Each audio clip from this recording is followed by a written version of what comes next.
Hello यूट्यूबकर. आजीच्या गोष्टीच्या चॅनलवर तुमचे सहस्र स्वागत असो. मी प्रेरणा. हा, बाजारात खूप मटार आले आणि असं वाटतं की काहीतरी करावं. मटार इतके आणि ताजे ताजे आले. काय करावं भाजी करावी की काय. तर आज मी मटारच्या आणि बटाट्याच्या पुऱ्या करून दाखवणार आहे. एकदम खमंग अशा पुऱ्या करून दाखवणार आहे. काय काय साहित्य लागतं चला तर मग किचन मध्ये बघूया. आता मटारच्या पुरीला एकदम सोपं आहे. मटार घेतलाय. हा उकडवून घेतलाय. हा, मी मटार हे बघा थोडासाच घेतलाय, जास्त नाही करणार, मी थोडेच करणार आहे. ह्या पुऱ्यांचे तरी 10-15 तरी पुऱ्या होतील. एवढा मटार घेतलाय. हा मटार मला वाटायचा आहे. त्याच्यातच आपल्याला आलं लसूण आणखीन मिरची ह्याचं वाटण करायचं आहे. हे वाटून घ्यायचं आहे. आणि हा बटाटा घेतलाय, तो बटाटा मिक्स करून त्याच्यात घालायचा आहे. गव्हाच्या पिठामध्ये ते मळून घ्यायचंय आणि त्याच्यातच लाल तिखट आणि हळद, थोडं तेल आणि चिली फ्लेक्स आणि हे ओवा आणि कोथिंबीर घालून आपल्याला पीठ मळायचंय आणि त्याच्या पुऱ्या करायच्या आहेत. हे बघा, प्रथम आपण हा वाटाणा वाटून घेऊया. त्याच्यात मिक्सर मध्ये घालूया वाटाणा. त्यात आलं लसूण आणि मिरची,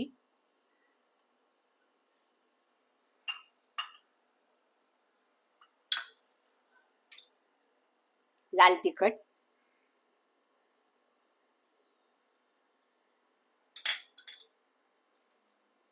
हळद, हे सगळं वाटायचं. हे मी वाटून आणते.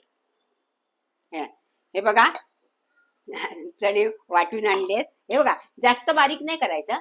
आता हे मी पीठ मळून घ्या. आता ह्याच्यात जितकं गव्हाचं पीठ मावेल तेवढं आपण पीठ मळायचंय. हे बघा, परात घेतली. हे सगळं ह्याच्यात घालूया.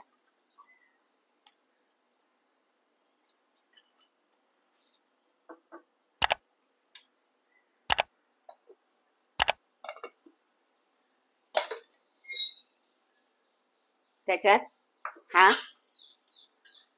बटाटा किसून टाकूया. किसून टाकला म्हणजे कसं की एकजीव होतो, म्हणून बटाटा किसून टाकूया. होतो, मऊ झालेला असतो तो. हे बघा,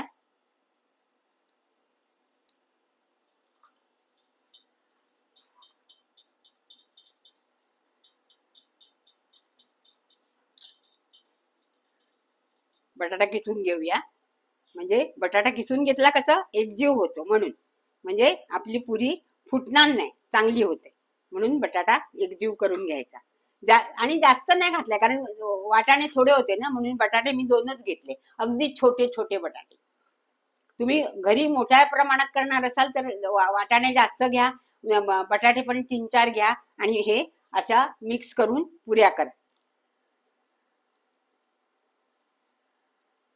आपला हा बटाटा किसून झालाय.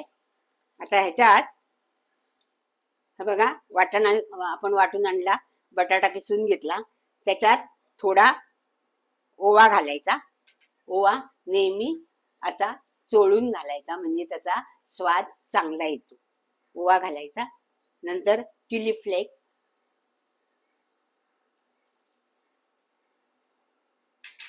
कोथिंबीर,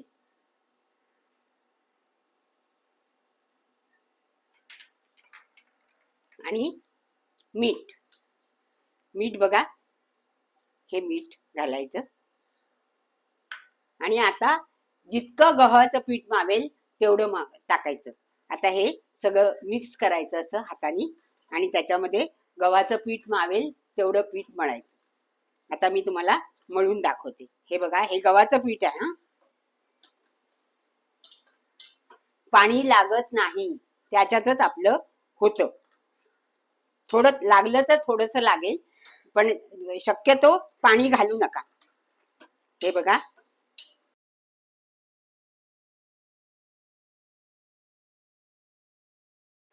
थोडं तेल घालूया. थोडं पाणी लागेल, थोडस, अगदी बघा, हे बघा, अगदी थोडस.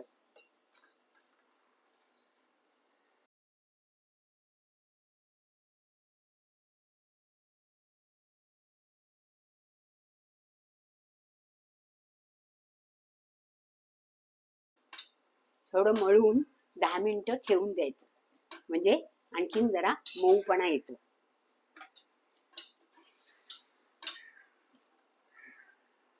बघा पीठ चांगलं झालंय, हे बघा है ना.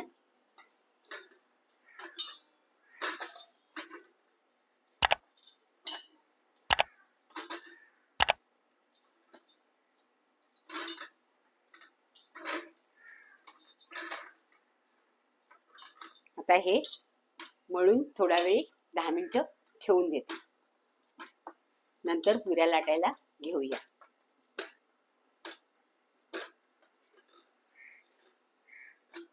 आपण लाटायला घेऊया. हा हे बघा, जरा मोठा घ्यायचा गोळा, म्हणजे ह्यानी लहान लहान पुऱ्या करता येतील आपल्याला. हे बघा, पिठात घालून लाटून घ्यायचा.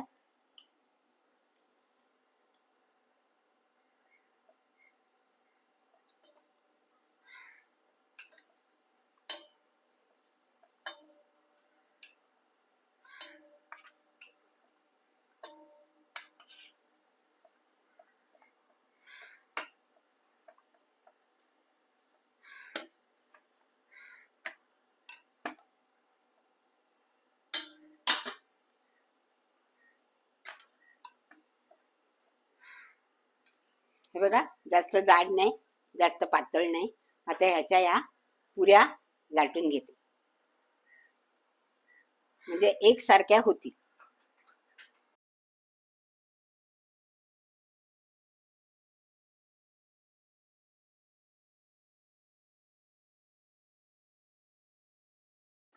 अजून एक पोळी लाटून घेते. तेल तापत आलंय, ते तापलंय, लगेच आपण आता पुऱ्या करून दाखवते तुम्हाला.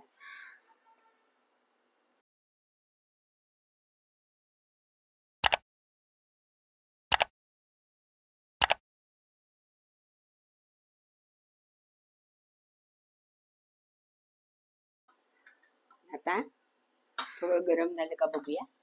झालंय गरम, हे बघा.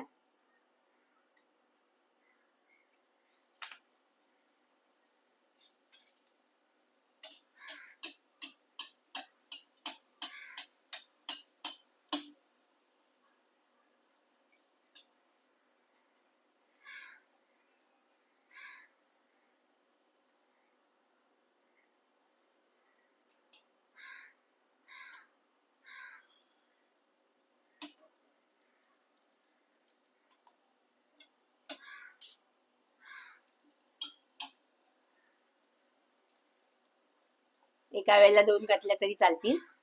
आपलं जसं तेल असेल तसं आपण टाकू शकतो.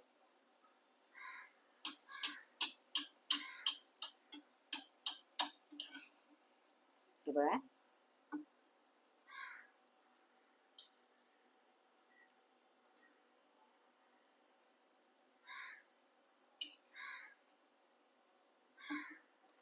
जरा गॅस मोठा करते.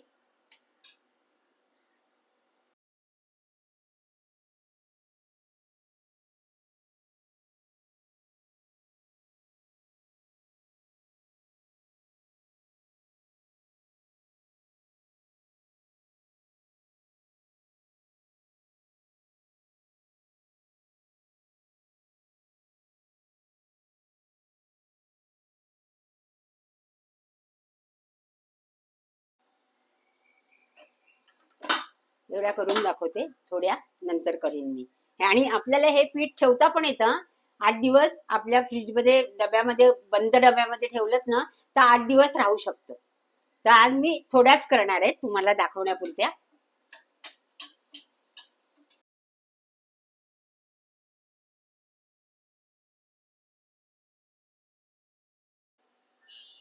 आणि ह्या पुऱ्या टोमॅटो सॉस किंवा चटणी बरोबर कशाबरोबरही खाऊ शकता, चहा बरोबर पण खाऊ शकता. एवढ्या खमंग आणि खुसकर लागतात पुऱ्या या.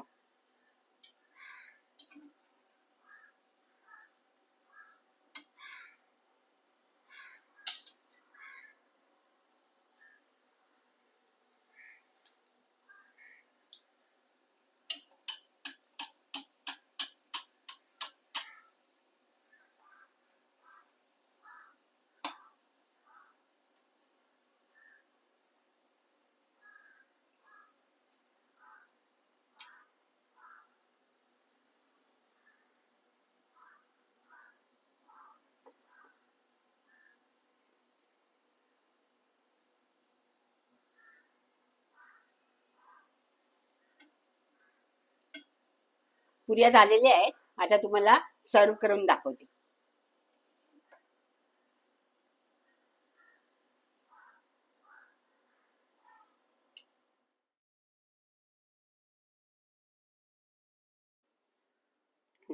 कसा वाटला व्हिडिओ? छान वाटला ना?